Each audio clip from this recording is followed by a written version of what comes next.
Saya menyapa setiap saudara yang ada di rumah Tuhan maupun yang ada di secara online. Coba yang online, coba ketik dan semua kita katakan Yesus perkasa.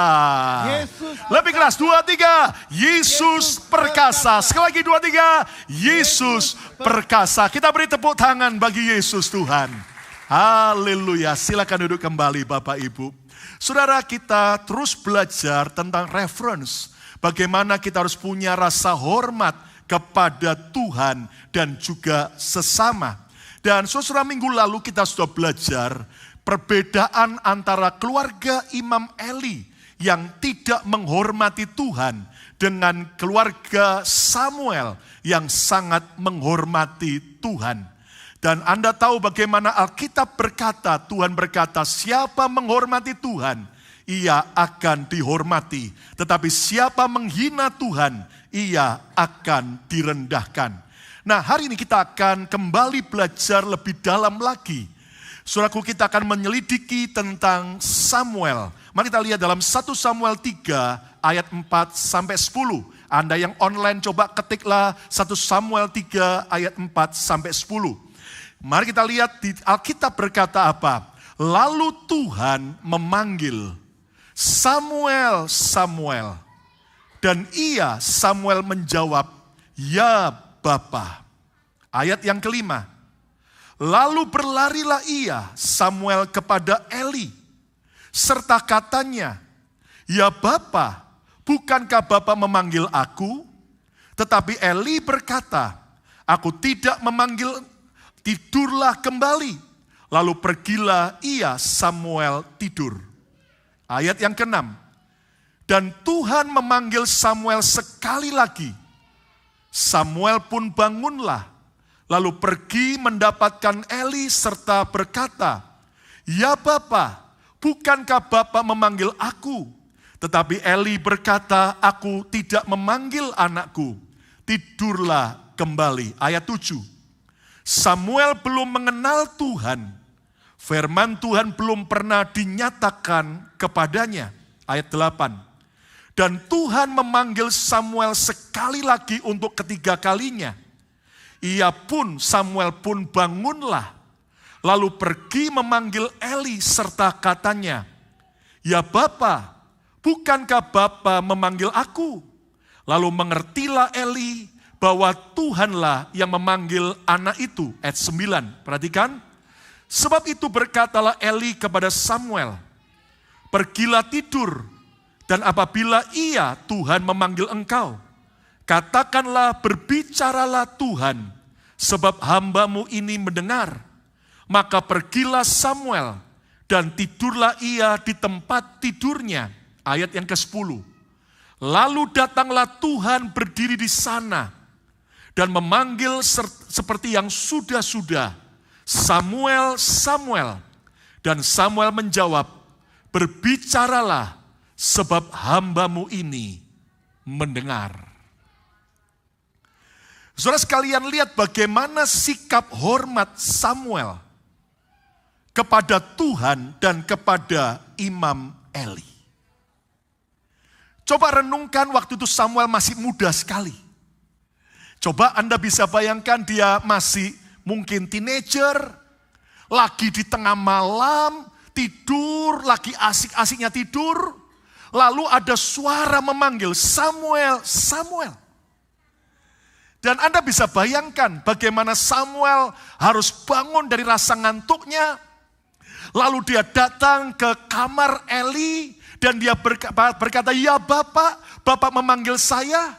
Oh enggak, Samuel, tidur lagi. Lalu Samuel tidur lagi. Lagi asik tidur, ada suara Tuhan lagi, Samuel, Samuel. Dan itu sampai 3 kali. Dan Anda lihat bagaimana akhirnya Imam Eli sadar itu adalah Tuhan yang memanggil Samuel. Lalu Samuel diajari, kalau sampai Tuhan memanggil kamu lagi, berkatalah bahwa hambamu berbicaralah, sebab hambamu ini mendengar. Saudara lihat, coba imajinasikan kalau hari ini anak saudara, yang lagi teenager, lagi tidur, lalu di tengah malam Anda panggil, Anda bangunkan. Saya mau tanya Bapak Ibu, jujur, mereka bangun apa tidak? Mungkin bangun, tapi mungkin marah-marah. Papa mama ini ngapain sih? Saya lagi tidur enak, kok diganggu? Iya kan saudaraku? Ya apa ya? Dan Anda bisa bayangkan saudaraku, itu saudaraku anak-anak kita mungkin berkata, atau mungkin dengar tapi pura-pura tidur. Supaya apa? Karena tahu, kalau dipanggil sama Imam Eli, Samuel tahu, pasti akan disuruh. Nggak mungkin toh, lalu dipanggil Samuel, ada apa Bapak? Kemudian Imam Eli bilang, Tuhan Yesus baik. Cuman gitu, nggak mungkin saudara saya. Pasti mau disuruh, mungkin ambil air kah, mungkin ambil minum kah, dan sebagainya. Nah, coba lihat kemari.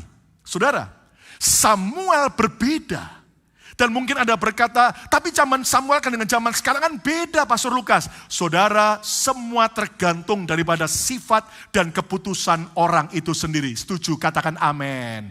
Saudaraku, lihat bagaimana Samuel, dia tidak pura-pura tuli, tetapi dia segera bangun. Dia enggak marah waktu dipanggil, dia pikir Imam Eli. Tetapi dia berkata dengan hormat, Bapak memanggil saya, artinya Bapak nyuruh apa, saya siap melakukan. Nah, saudara sekalian, inilah yang spesial dari hidup Samuel. Samuel hidup dengan karakter menghormati Tuhan dan orang lain. Sejak kecil Samuel diajar, dididik oleh ibunya Hana. Bagaimana dia adalah anak hasil doa. Arti nama Samuel adalah dia Tuhan mendengar. Dan akhirnya ibunya Hana cerita bagaimana pergumulannya sampai Hana bisa dapat Samuel. Lalu Samuel diberitahu, nak kamu harus hormati Tuhan ya. Kamu harus layani Tuhan. Kamu juga harus hormati pemimpin rohanimu, Imam Eli. Saudara sekalian, tahukah Anda, ini gak mudah. Kenapa? Apalagi di zaman sekarang. Orang seringkali tidak punya rasa hormat. Orang seringkali mudah merendahkan, menghina, dan juga menganggap remeh. Tapi tahukah Anda, sikap hormat membutuhkan pengertian. Saudara, kita harus ngerti kenapa saya harus hormat Tuhan. Kenapa saya harus hormat orang lain. Bahkan bukan cuman pengertian, tapi sebuah tekad, keputusan. Saat yang lain gak hormat, apakah saya mau tetap hormat? Dan apakah kita punya kedewasaan atau kematangan? Saudara sekalian, Samuel masih muda. Tetapi dia memutuskan dengan pengertian, tekad, dan kedewasaan untuk dia menghormati Tuhan dan menghormati orang lain. Dan Anda harus mengerti bahwa rasa hormat itu pasti suatu kali akan lewati ujian demi ujian. Tidak ada yang amin. Saya ulang lagi. Lihat kemari. Rasa hormat saudara kepada Tuhan dan orang lain suatu kali akan lewati masa ujian demi ujian. Saudara, dan lihat bagaimana ternyata, saudaraku, Samuel ini lulus melewati ujian rasa hormat. Dan hasilnya Samuel diangkat dan diberkati Tuhan. Sekali lagi saudaraku, ada mungkin di antara kita berkata, diajar hormat. Tapi nggak tahu Pastor Lukas, orang tua saya nggak peduli sama saya. Hormat sama suami, suami saya kasar. Oh, hormat sama istri, istri saya cerewet sekali. Dengar baik-baik. Saudaraku, saudara kalau nggak mau percaya, ya sudah, jalani saja, nikmati saja. Tetapi saya yakin bahwa hormat itu akan mendatangkan berkat. Yang setuju, ayo kita beri tepuk tangan yang meriah bagi Tuhan Yesus. Nah, tema khotbah saya hari ini adalah hormat pangkal berkat. Respect brings blessing. Hormat pangkal berkat. Ayo coba yang online coba ketiklah dan setiap saudara katakan, baca sama-sama 2, 3. Hormat pangkal berkat. Ulangi lagi 2, 3. Hormat pangkal berkat. Jadi bukan cuman kerja keras, rajin pangkal berkat, tetapi ternyata hormat pangkal berkat. Dan lihat bagaimana Samuel diangkat Tuhan. Karena dia punya sikap hormat kepada Tuhan maupun kepada orang lain. Dan kita akan belajar dari hidup Samuel hari ini. Bagaimana Samuel melewati ujian rasa hormat. Demikian juga saudara dan saya. Mari kita lihat yang pertama, 1 Samuel 3 ayat yang pertama. Alkitab berkata apa? Samuel yang muda itu menjadi pelayan Tuhan di bawah pengawasan Eli. The boy Samuel was serving God under Eli direction. Saudara sekalian, dikatakan bahwa Samuel ini melayani Tuhan di bawah pengawasan, di bawah bimbingan, di bawah direction daripada Imam Eli. Tahukah Anda, kalau Anda baca kayaknya gampang Pastor Lukas. Tapi Anda kalau bisa nanti di rumah baca 1 Samuel pasal pertama, pasal 2, pasal 3. Sehingga Anda lebih komplit ngerti situasi yang terjadi. Saudara, Samuel ketika lepas susu dari ibunya, dia dibawa ke Silo. Dan dia dipersembahkan untuk jadi hamba Tuhan. Dititipkan ke rumah Tuhan, ke keluarga Imam Eli. Jadi Samuel itu sejak kecil sampai tumbuh besar, dewasa. Dia itu serumah dengan keluarga Imam Eli. Dan Anda tahu Imam Eli punya 2 orang anak laki-laki, Hofni dan Pinehas. Dan Samuel yang tinggal serumah. Jelas Samuel tahu persis kekurangan-kekurangan Eli dan keluarganya. Samuel tahu kejahatan dan dosa-dosa mereka. Kalau Anda baca, itu Imam Eli ternyata korupsi, ternyata Hofni Pinehas juga adalah seorang yang ternyata cukup jahat, bahkan sampai berzina.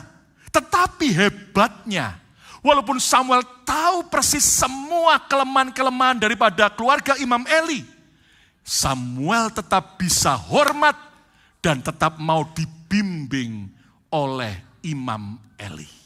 Saudara, apa yang kita harus lewati? Ujian pertama rasa hormat adalah tetap hormat apapun kondisinya. Continue to be respectful despite the condition. Tidak peduli kondisinya apa. Lihat bagaimana kita harus tetap punya rasa hormat. Saudara, coba lihat kemari. Samuel ini punya bapak jasmani yang buruk sekali. Ingat, ayah daripada Samuel yaitu Elkana. Ketika mami Samuel, Hana, mandul, gak punya anak. Elkana papa Samuel kawin lagi dengan Penina. Dan Anda tahu bagaimana Hana, sang mama daripada Samuel, terluka, sesak hatinya. Kenapa? Karena ternyata suaminya Elkana tidak setia, dia kawin lagi. Saudara, bapak rohani Samuel juga Imam Eli kacau hidupnya. Nah coba lihat kemari. Bapak jasmani kacau, bapak rohaninya juga kacau. Tetapi yang menarik, yang hebat dari Samuel, Samuel tetap menghormati apapun kondisinya. Minggu depan kita merayakan Father's Day. Dan kita akan belajar lebih dalam lagi. Tetapi mari kita lihat, saudaraku. Ayah jasmani Samuel buruk. Ayah rohani Samuel juga buruk. Tetapi itu tidak membuat Samuel jadi pemberontak, pemarah, pembendam, pembenci. Tapi Samuel tetap orang yang punya rasa hormat. Saudara dengar kemari. Dunia sedang mengajar. Rasa hormat itu diperoleh, bukan diberikan. Respect is earned, not given. Artinya gini, dunia ngajar gini. Jika orang itu pantas dihormati, saya hormati. Kalau dia layak, pantas saya hormati. Tapi kalau dia tidak layak dihormati, saya enggak akan pernah mau hormati. Nah, dunia mengajar begitu. Tetapi kalau Anda tahu konsep ini beda dengan yang Alkitab ajarkan. Kenapa? Alkitab mengajar untuk tetap menghormati apapun kondisinya. Tidak ada yang amin kan? Kita tetap harus menghormati apapun kondisinya. Yang setuju, kita beri tepuk tangan yang meriah bagi Tuhan Yesus.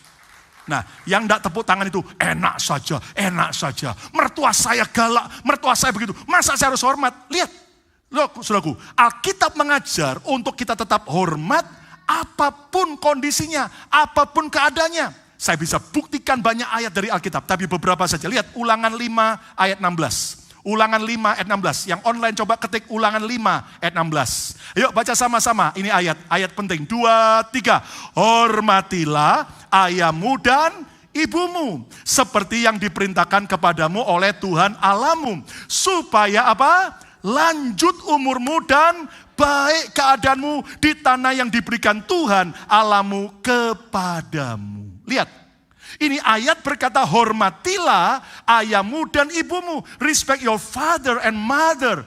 Tidak ada sebuah kondisi. Asal mereka cinta kamu.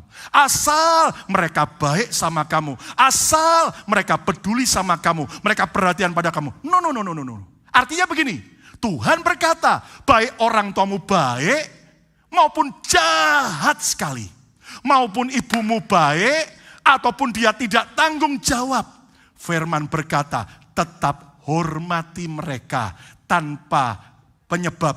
Karena kita tahu hormat itu harus kondisi apapun juga. Yang setuju, kita beri tepuk tangan yang meriah bagi Tuhan Yesus. Ayo coba yang online ketik dan semua kita katakan bersama saya, hormat apapun kondisinya. 2, 3. Lebih keras, hormat apapun kondisinya. 2, 3. Lihat, 1 Petrus 2 ayat 17. Hormatilah semua orang. Tidak ada asal dia baik sama kamu. Asal dia cinta sama kamu. Asal dia boleh. Tidak ada. Tapi lihat, hormatilah semua orang tanpa, saudaraku, sebuah syarat. Hormatilah semua orang, kasihilah saudaramu, takutlah akan Allah, hormatilah raja. Treat everyone you meet with dignity. Perlakukan semua orang yang kamu temui itu dengan sebuah rasa hormat. Nggak peduli dia baik atau jahat, tetapi kita harus belajar tetap menghormati. Love your spiritual family. Cintai semua keluarga rohani Anda. Reserve God, hormati Tuhan. Respect the government. Walaupun pemerintahan itu buruk sekalipun, kita harus tetap hormat. Nggak peduli apakah dia sebaik Jokowi, ataukah mungkin presiden atau siapapun yang pemerintah yang buruk. Lihat, Alkitab tidak bilang ini. Kalau itu presiden Kristen, kalau itu presiden takut akan Tuhan, baru kamu hormati. Kalau enggak, kamu jelekkan, kamu hancurkan, kamu berontak. Tidak. Alkitab ngajar, hormat apapun kondisinya. Ayo coba ketik lagi yang online dan semua kita katakan bersama saya, hormat apapun kondisinya. 2, 3. Sekali lagi, hormat apapun kondisinya. 2, 3. Hormati Tuhan apapun kondisinya. Saat engkau dijawab doamu maupun belum dijawab. Saat engkau disembuhkan maupun masih sakit. Saat engkau dipulihkan maupun masih belum dipulihkan. Tetap hormati Tuhan. Yang setuju katakan, hormati orang tuamu apapun kondisinya. Gak peduli mereka cinta sama saudara ataupun mereka jahat, tetap hormat. Hormati bos maupun pimpinan Anda apapun kondisinya. Biar dia royal maupun pelitnya bukan main. Tidak ada yang amin. Oh kalau bos saya pelit saya akan racun. Nah itu firman setan. Saudara. Tetapi Alkitab berkata, saudaraku, kita harus hormati pimpinan kita apapun kondisinya. Bahkan hormati hamba Tuhan, pendeta, apapun kondisinya. Baik dia baik maupun jahat, tetap kita harus hormat. Hormati orang lain, apapun kondisinya. Yang setuju katakan, yang setuju katakan, tepuk tangan yang meriah bagi Tuhan Yesus. Saudara mungkin berkata, enak saja Pastor Lukas. Ini pasti khotbah, pasti ada titipannya. Pasti ada pesannya ya, supaya orang menghormati pastor. No. Tuhan tahu hati saya. Saya ceritakan ini untuk mengasihi saudara. Saudara, kita ini semua harus belajar seperti Samuel. Samuel itu serumah sejak kecil dengan keluarga Eli. Sampai tahu semua. Ngoroknya pun tahu. Ya kan saudaraku? Kebiasaannya pun tahu. Ya kan? Nah, tapi lihat, itu tidak membuat Samuel kehilangan rasa hormat. Saudara ingat bagaimana Sem, Ham, dan Yafet. 3 orang anak Nuh. Padahal mereka dapat kasih karunia Tuhan. Sudah lolos dari air bah. Mereka diselamatkan di Batra, lalu keluar dari Batra. Tapi ternyata waktu mereka lihat Nuh telanjang, tahu kekurangan ayahnya. Ternyata sudah tahu Ham akhirnya menceritakan, menjelekkan, menghina, membicarakan. Beda dengan Sem dan Yafet. Mereka dengan sikap hormat ambil kain, jalannya pun mundur. Untuk apa? Menutupi ketelanjangan ayahnya. Saudara sekalian, saudara kalau Anda tidak percaya, nikmati aja. Coba saja. Saya percaya hormat itu pangkal berkat. Tidak ada yang amin. Amin, saudaraku. Ayo semua ucapkan, ketik lagi, katakan hormat pangkal berkat. 2, 3. Lebih keras, hormat pangkal berkat. Saudara, saya ingat satu saat saya ngobrol dengan beberapa teman selevel dengan saya. Alumni Betani Surabaya. Dan Anda tahu bahwa kita punya pemimpin, founder, dan seorang bapak rohani yang punya kelebihan. Tapi beliau juga punya kekurangan. Saudara, tapi waktu kami ngobrol dengan beberapa teman di Indonesia waktu itu, mereka ngomong gini, kita ini coba ya, lihat. Yang selevel dengan kita waktu itu pelayanan sama-sama di Betani Surabaya. Yang akhirnya waktu tahu kekurangan pemimpin kita. Tahu kelemahan pemimpin kita. Lalu berontak, menjelekkan, mau kudeta dan sebagainya. Saya tanya, siapa mereka? Baru mereka mengingatkan. Mereka sebut beberapa nama. Mereka sekarang di mana ya? Lalu ada yang cerita lain lagi. Oh, mereka ngalami ini. Sudah jujur ya, sedih sekali. Bahkan kondisi hidup mereka menyedihkan. Bahkan juga pelayanan mereka pun juga gak jadi apa-apa. Tapi akhirnya ada satu yang nyeletuk. Tapi bersyukur ya, kita ini termasuk orang-orang yang walaupun tahu kelebihan dan kekurangan pemimpin rohani kita, tetapi kita tetap berespon benar. Kita tidak berontak, kita tetap punya rasa hormat. Akhirnya saya berhitung dengan teman-teman, dan kami nyadari, saudara, untung saya akhirnya tetap punya rasa hormat. Dan kalau saya bisa ceritakan sama saudara, terlalu banyak hal-hal yang buruk yang saya alami pribadi. Bahkan saya pernah dipecat, diumumkan di depan ribuan orang, dijelekkan dan sebagainya. Tapi yang menarik, Tuhan ajari saya, quiet. Banyak bersyukur. Kamu tetap respect, jangan jelek-jelekkan. Yang menarik, saudaraku, akhirnya kami berhitung, teman-teman yang selevel itu, yang tetap punya rasa hormat, walaupun beliau sudah dipanggil Tuhan, tapi kami sadar, hari ini kami nikmati anugerah dan tetap dipakai Tuhan untuk kemuliaan nama Tuhan. Ada yang tidak percaya, jalani saja.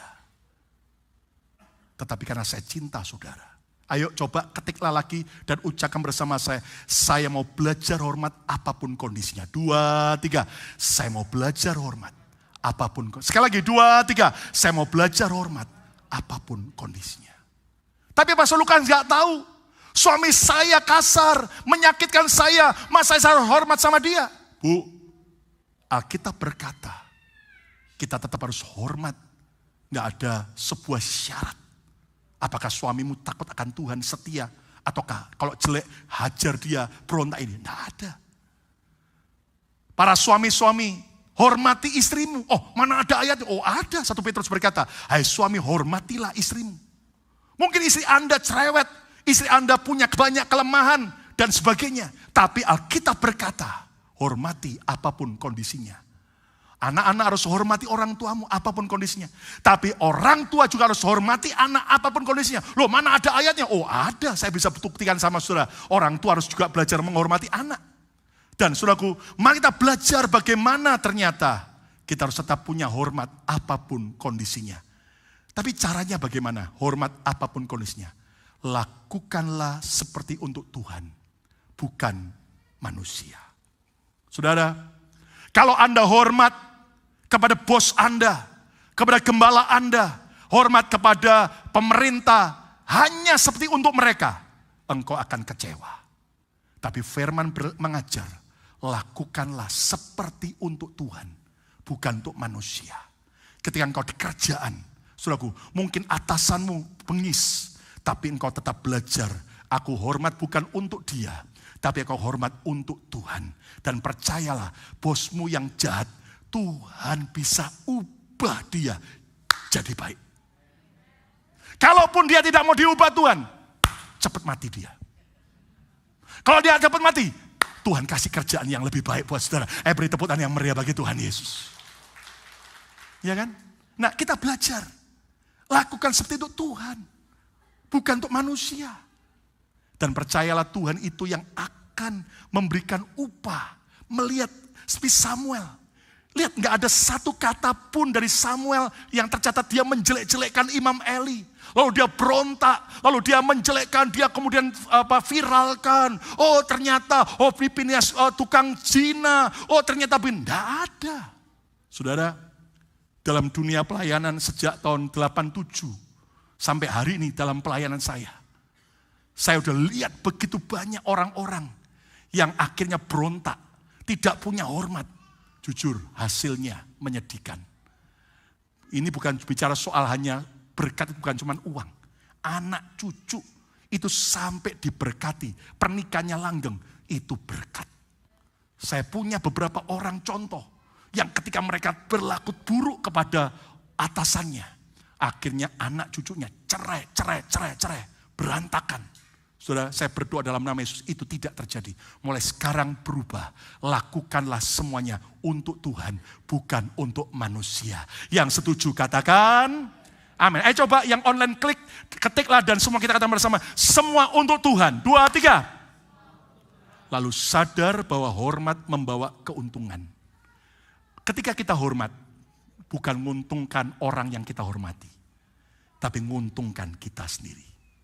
Saudara, kalau Anda Google, di setiap negara selalu akan ada cerita dongeng rakyat. Bagaimana orang yang tidak hormat, itu akibatnya mengerikan. Di Indonesia ada legenda namanya maling ayam, bukan maling kundang. Ya kan? Anda tahu kan, anak durhaka sama orang tuanya, akibatnya apa? Ada juga tahu di Jepang, ada banyak kisah-kisah rakyat, apalagi di China, di Amerika. Di China banyak kisah-kisah bagaimana ketika orang tidak hormat. Sekali lagi saya mencintai saudara. Hari ini ujian hormat yang pertama. Hormati apapun kondisinya. Yang setuju, kita beri tepuk tangan yang meriah bagi Tuhan Yesus. Yang kedua, ujian rasa hormat. 1 Samuel pasal yang kedua ayat 22 sampai 26. Eli telah sangat tua apabila didengarnya segala sesuatu yang dilakukan anak-anaknya terhadap semua orang Israel. Dan bahwa mereka itu, Hofni Pinehas tidur dengan perempuan-perempuan yang melayani di depan pintu kemah pertemuan berzina. Ayat 23. Berkatalah ia kepada mereka, mengapa kamu melakukan hal yang begitu? Sehingga ku dengar dari segenap bangsa itu tentang perbuatan-perbuatanmu yang jahat itu. Ayat 24. Janganlah begitu anak-anakku. Bukan kabar baik yang kudengar itu bahwa kamu menyebabkan umat Tuhan melakukan pelanggaran. Orang Israel ketularan dengan kejahatan Hofni dan Pinehas. Ayat 25. Jika seseorang berdosa terhadap orang lain, maka Allah yang akan mengadili. Tetapi jika seseorang berdosa terhadap Tuhan, siapakah yang menjadi perantara baginya? Tetapi tidaklah didengarkan mereka perkataan ayahnya itu. Mereka berontak terhadap nasihat teguran ayahnya. Sebab Tuhan hendak mematikan mereka. Karena mereka keraskan hati, maka akhirnya Hofni Pinehas akan mati. Lihat ayat 26. Ayo baca sama-sama. 2, 3. Tetapi apa? Samuel yang muda itu semakin besar dan semakin disukai. Baik di hadapan Tuhan maupun di hadapan manusia. Saudara, lihat kata kalimat tetapi. Kata tetapi berarti berkaitan dengan ayat sebelumnya. Berkaitan dengan peristiwa sebelumnya. Lihat bagaimana Samuel disukai Tuhan. Disukai manusia. Artinya begini. Samuel hidup serumah dengan keluarga Imam Eli yang jahat. Tetapi Samuel tidak terpengaruh dengan yang jahat. Saudara, ujian rasa hormat yang kedua adalah hormat tetapi tegas menolak pengaruh jelek. Hormat tetapi tegas menolak pengaruh jelek. Saudara, walaupun Samuel hormat kepada Imam Eli, Hofni, Pinehas, tetapi Samuel yang hebat, dia tegas menolak kejahatan keluarga Imam Eli. Samuel itu ibarat orang baik tumbuh di tengah sarang penjahat. Saudara, lihat kemari. Ibarat Samuel itu tumbuh di tengah sarang penjahat. Itu Imam Eli keluarga penjahat. Keluarga yang jahat. Tapi lihat, Samuel tetap hormat. Tapi yang hebat, dia tidak terpengaruh dan dia tidak mau mencontoh. Dia tegas menolak yang jahat. Hari ini ada banyak anak-anak muda, tergantung angin membawa kemana. Kalau teman-temannya gereja, gereja semua. Tinggalkan gereja, kepahitan, tinggalkan semua. Tapi saya berharap saudara dan saya berbeda. Yang setuju kita beri tepuk tangan yang meriah bagi Tuhan Yesus. Saudara sekalian, cara hormat tetapi tegas menolak pengaruh jelek itu gimana? Lebih takut Tuhan daripada sungkan kepada manusia. Dan ada yang amin. Ayo coba ketiklah dan semua ucapkan kata bersama saya, lebih takut Tuhan. 2, 3. Lebih keras, 2, 3. Saudara, Anda harus hormat apapun kondisinya.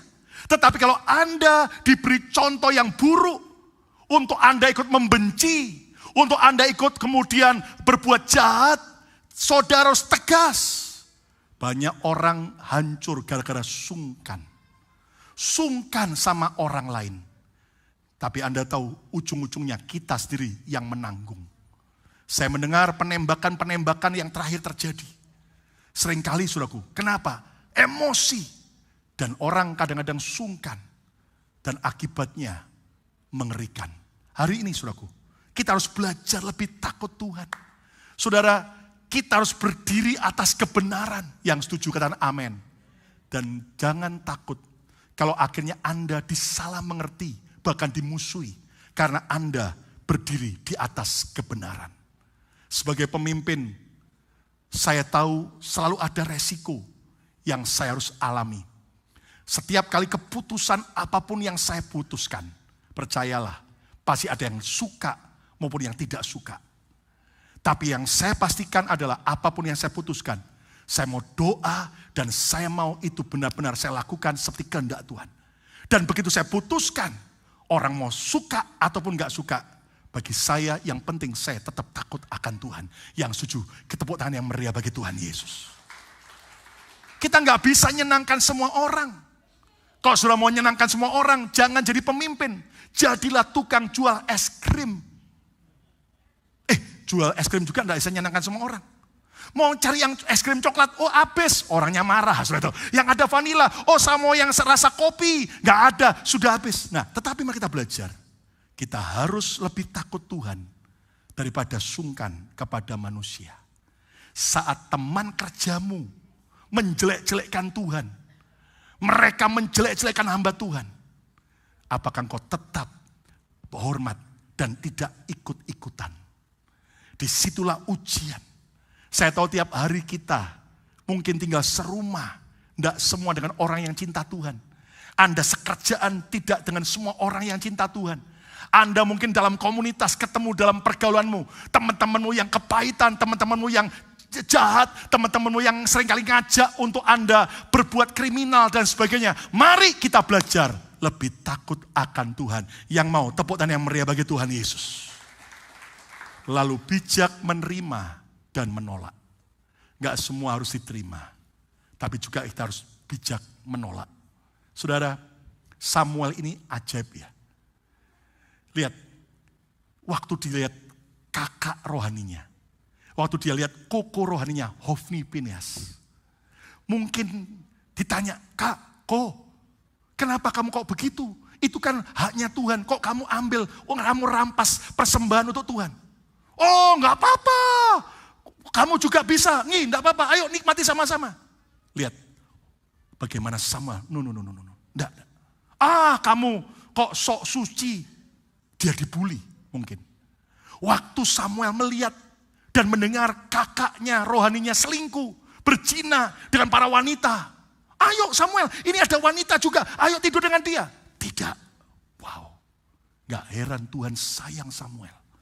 Karena dia tegas menolak apa yang jahat. Dan percayalah, ketika kita hidup benar, takut akan Tuhan, hormat Tuhan. Dia Tuhan yang akan sungguh menghargai kita dan mengangkat kita. Tepuk tangan yang meriah bagi Tuhan Yesus. Ada yang saksi sama saya. Saya punya banyak kesempatan sebelum nikah untuk hidup dalam perzinahan. Tapi saya terus ingat khotbah Pak Lukas. Jangan. Itu terngiang-ngiang terus. Dan puji Tuhan, kami menikah dalam keadaan kudus. Dan saya lihat hidup mereka dibela oleh Tuhan. Yang ketiga, yang terakhir, ujian rasa hormat yang kita juga harus lewati. 1 Samuel 12 ayat 23 sampai 25. Di waktu Samuel tua, dia berkata begini. Mengenai aku, jauhlah daripadaku untuk berdosa kepada Tuhan dengan berhenti mendoakan kamu. Samuel tahu tanggung jawab dan panggilannya sebagai nabi dan imam. Aku akan mengajarkan kepadamu jalan yang baik dan lurus. Dia ngajar apa? Ayat 24. Hanya takutlah akan Tuhan. You must honor the Lord. Kamu harus hormat akan Tuhan. Dan setialah beribadah kepadanya dengan segenap hatimu. Sebab ketahuilah betapa besarnya hal-hal yang dilakukannya di antara kamu. Ayat 25. Tetapi jika kamu terus berbuat jahat, maka kamu akan dilenyapkan baik kamu maupun rajamu itu. Saudara, inilah kalimat terakhir Samuel sebagai seorang nabi, hakim-hakim atas bangsa Israel. Karena dia sudah mengurapi Saul jadi raja Israel atas permintaan rakyat. Dan lihat bagaimana Samuel mengajarkan, hiduplah takut akan Tuhan. Aku akan berdosa kalau sampai aku berhenti melayani, berhenti mendoakan kalian. Saudara, yang ketiga, ujian hormat adalah bisa menghidupi dan mengajarkan rasa hormat. Banyak orang pinter ngomong, ora iso ngelakoni. Aspun asal bunyi, NATO, not action, talk only. Saudara, mari kita belajar. Setelah Samuel menghidupi rasa hormat, maka dia mengajarkan hormat kepada bangsa Israel. Hormati Tuhan, beribadah. Samuel bahkan membawa kembali bangsa Israel untuk menghormati Tuhan. Setelah mereka sekian lama meninggalkan Tuhan.